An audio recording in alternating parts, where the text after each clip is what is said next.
The sun dipped below the jagged horizon of Eldwood Forest, casting a warm, golden glow across the sprawling wilderness. The air carried the crisp scent of pine and the faint tang of the earth after a recent rain. In a tranquil clearing nestled beside a winding, pebble-lined stream, Torin, a massive brown bear, moved with a slow, purposeful stride. His fur, a deep chestnut mottled with silver strands earned through years of survival, rippled over his broad shoulders. Standing nearly 9 feet tall on his hind legs, Torin was a colossus among the forest's creatures. A towering figure whose presence could silence the chatter of birds and send smaller animals scurrying into the underbrush. Yet, to those who shared his domain, the skittish deer, the curious foxes, the wise old owls perched in the treetops, he was no tyrant. His deep, resonant growls were more often a greeting than a warning, and his amber eyes held a quiet gentleness that belied his formidable strength. Torin's life followed a rhythm as steady as the seasons. At dawn, he'd emerge from his den, a shallow cave carved into a rocky hillside, lined with moss and softened by years of his own paw prints.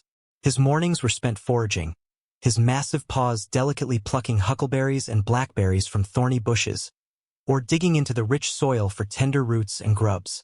By midday, he'd amble to the stream, settling on its banks to watch the water dance with life.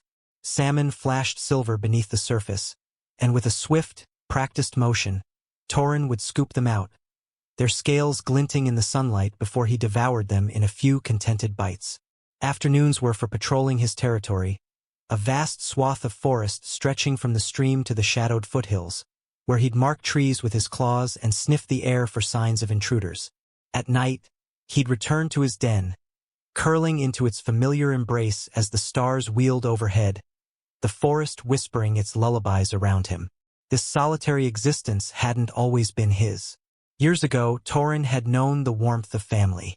His mother, Serna, had been a grizzled matriarch, her fur streaked with gray and her voice a low rumble that carried the weight of wisdom. She'd taught him the ways of the wild, how to read the shifting winds for approaching storms, how to find hidden springs in the driest summers, and how to stand tall against rival bears or prowling wolves. His younger sister, Lyra, had been his shadow, a spirited cub with a coat like polished mahogany and eyes that sparkled with mischief. Together, they'd roamed Eldwood, tumbling down grassy slopes, splashing through shallow creeks, and chasing fireflies until their laughter, her playful yips and his deeper grunts, echoed through the trees. Serna would watch them with a knowing smile, her stern lessons softened by pride in her cubs. But the forest was not always kind. One brutal winter, when snow blanketed the ground and ice choked the streams, food vanished. The berries withered, the salmon retreated to deeper waters, and even the grubs burrowed beyond reach. Serna grew gaunt, her strength fading, but Lyra, bold and restless, refused to accept defeat. One frigid night, she slipped away from the den, vowing to find something, anything, to sustain them. Torin had begged her to stay, his growls tinged with worry, but she'd nuzzled him with a confidence he couldn't shake. He waited by the den's entrance, his breath fogging in the bitter air, his eyes straining into the darkness. Hours turned to days, and Lyra never returned. Serna, weakened by hunger and grief, lasted only a few weeks longer. On her final night, she'd rested her head against Torin's side and murmured, "She's still here, my son. Her spirit runs with the wind. She'll watch over you." When morning came, Serna was gone, leaving Torin alone with her words and the vast, empty forest. That loss shaped him. Torin grew into a bear of quiet strength, his solitude a shield against further pain.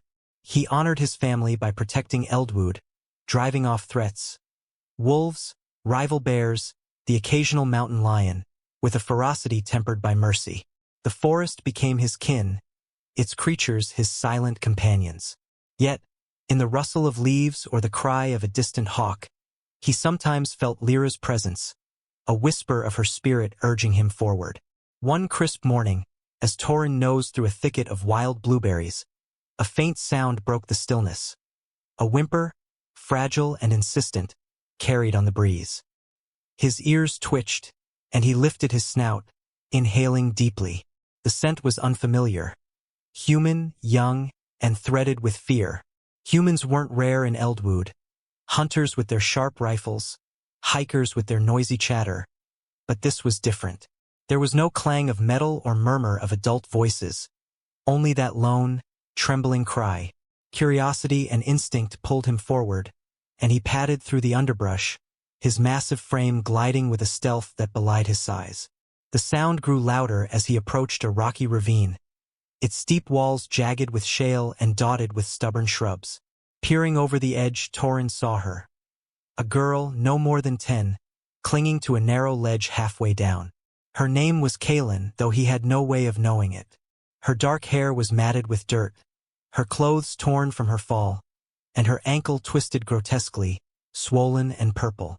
Tears carved tracks down her dirt-streaked face as she gripped the rock, her small hands shaking with exhaustion. She'd been hiking with her family, her parents, Mara and Elton, and her older brother, Tobin, following a winding trail through the forest. Chasing a butterfly with iridescent wings, she'd strayed from the path, her laughter turning to a scream as the ground crumbled beneath her. She'd tumbled into the ravine, out of sight, while her family searched upstream, their desperate calls fading into the distance. Torin's amber eyes met Kaylin's wide, terrified ones. To her, he was a monster from a nightmare. Claws like curved daggers, teeth that gleamed white against his dark muzzle. A bulk that could crush her without effort. She pressed herself against the stone, her breath hitching as he stepped closer to the ravine's edge. But Torin saw something else. A cub in peril, lost and helpless, much like Lyra on that fateful night. Memories surged: Lyra's fearless grin, her soft nudges, the way she'd tumble into him after a chase, and a resolve hardened within him. He couldn't save his sister, but he could save this child. With a low, reassuring huff, Torin descended the slope. Rocks skittered loose beneath his weight, but his paws found purchase where no human could, his claws digging into the earth. Kaylin froze as he reached her, his shadow swallowing her small form. She braced for an attack, but instead, Torin lowered his head, nudging her gently with his warm snout.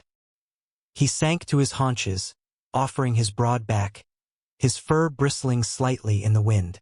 Kaylin hesitated, her heart hammering, but survival outweighed fear. With trembling hands, she grasped his thick coat, wincing as she pulled herself up, her injured ankle dangling uselessly. Torin remained steady, his muscles tensing under her weight, and began the slow climb back up. Each step was deliberate, his breath a steady rhythm as he carried her to safety. When they reached the top, Torin lowered himself again, letting Kaylin slide onto the soft grass. She stared at him, breathless and bewildered, her mind struggling to reconcile the beast before her with the gentleness he'd shown. Before she could speak, shouts echoed through the trees, her family's voices, hoarse with desperation. Torin's ears flicked, and he retreated into the shadows, his brown fur blending with the trunks as he watched from a distance. Mara spotted Kaylin first, sprinting across the clearing with a cry of relief, Elton and Tobin close behind.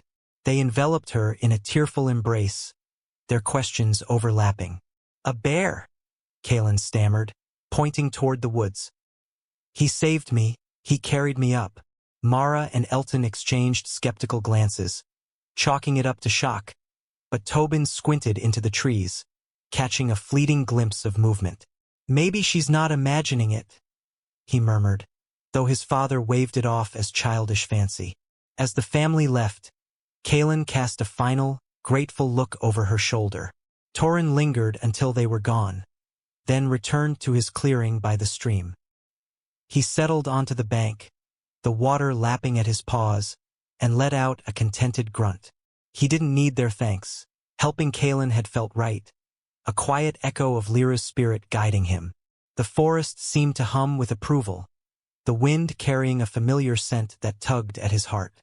For a moment, he pictured Lyra beside him, her playful growl urging him to chase her through the trees. That night, he slept deeply, the stars above Eldwood bearing witness to his silent heroism. The tale of the bear rescuer spread slowly beyond the forest. Kaylin's story, though dismissed by her parents, took root in Havenridge, the small town bordering Eldwood. Children whispered it around campfires, their eyes wide with wonder, while adults debated it over coffee at the local diner. Some called it a tall tale, but others, hikers who'd felt an unseen presence, hunters who'd found their traps mysteriously sprung, began to believe. Soon, offerings appeared at the forest's edge. Baskets of berries, carved wooden bears, even a child's drawing of a girl riding a giant beast. Torin noticed these during his patrols, sniffing them curiously before leaving them untouched. He didn't grasp their meaning, but he sensed their goodwill, and it warmed him in a way he couldn't name. Weeks later, a new threat emerged. Two poachers, Silas and Gav, ventured into Eldwood, lured by rumors of a legendary bear. They'd heard exaggerated tales of Torin's size. 10 feet tall, some claimed, with claws like sabers, and saw his pelt as a prize to fetch a fortune. Their boots crunched through the undergrowth, rifles slung over their shoulders, a steel trap clanking in Silas's pack.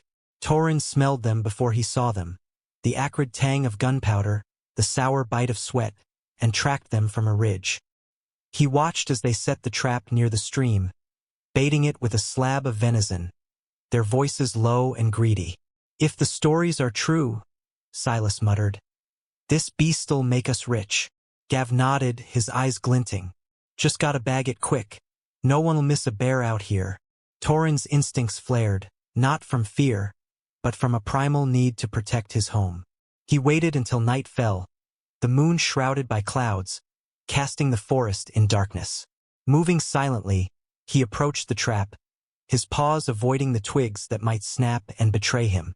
With a powerful swipe, he triggered the jaws, the metal snapping shut with a clang that reverberated through the trees.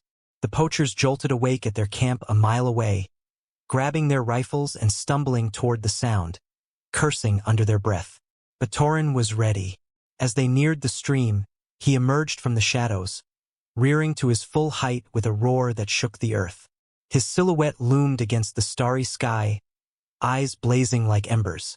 Silas fired a wild shot, the bullet burying itself in a tree, while Gav dropped his rifle in terror. Their nerves shattered. They fled, abandoning their gear as their shouts faded into the night. The next morning, Torin inspected the camp, nudging the rifles into the stream where they sank beneath the current. He crushed the trap under his weight, its metal groaning before it snapped. The forest was his again, and he resumed his routine: berries, salmon, the quiet rhythm of the wild. But something had shifted. He felt a renewed purpose, a certainty that he wasn't just surviving. He was guarding, preserving the peace Lyra had loved as much as he did. The forest seemed to recognize it too. The birds sang a little louder, the deer lingered closer, as if acknowledging their silent protector. Months later, as autumn painted the leaves in gold and crimson, Kaylin returned. Her ankle had healed, though a slight limp remained, a reminder of her fall. She carried a woven basket of blueberries, Tobin trailing behind with a camera slung around his neck. They stopped at the clearing, placing the berries on a flat stone by the stream. "Thank you," Kaylin whispered, her voice soft but clear. "I'll never forget what you did." Torin watched from the trees, his breath fogging in the cool air. He didn't approach, but his tail gave a slow, deliberate wag. Tobin snapped a photo, a blurry shape against the foliage, but it was enough for Kaylin. She smiled, sensing his presence, and whispered to Tobin, "He's still here." The years rolled on and Torin's legend grew. In Havenridge, the story of the bear who saved a girl became a cherished tale, passed down through generations. Hikers left offerings, children drew pictures, and old-timers swore they'd seen him, a massive shadow moving through the mist. To some, he was a myth, to others a guardian spirit. But to Torin, he was simply himself, a bear who'd lost much, yet found purpose in the quiet acts that defined his days. He grew older, his muzzle graying, his steps slower, but his vigilance never waned. The forest was his home, its creatures his kin, its safety his mission. One winter evening, as snow dusted the ground and the stream froze at its edges, Torin settled into his den. His breath was shallow, his body weary from a lifetime of battles and burdens. As he closed his eyes, the wind howled softly outside, carrying a familiar scent. Lyra's scent, warm and alive. In his fading thoughts, he saw her bounding toward him, her mahogany coat gleaming, her yips calling him to play. Beside her stood Serna, proud and strong, her grizzled face softened by a smile. Torin let out a final, contented huff, his spirit rising to join them. The forest sighed, the trees bowing in quiet farewell. The next spring, a hiker found Torin's den empty, the moss untouched. Word spread, and Havenridge mourned their unseen protector.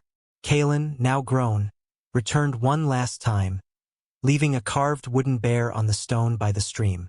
"Rest well," she whispered, tears in her eyes. Eldwood carried on, its rhythms unchanged, but those who listened closely swore they heard a deep, gentle growl on the wind, a reminder that Torin's spirit, like Lyra's, would forever watch over the forest he'd loved.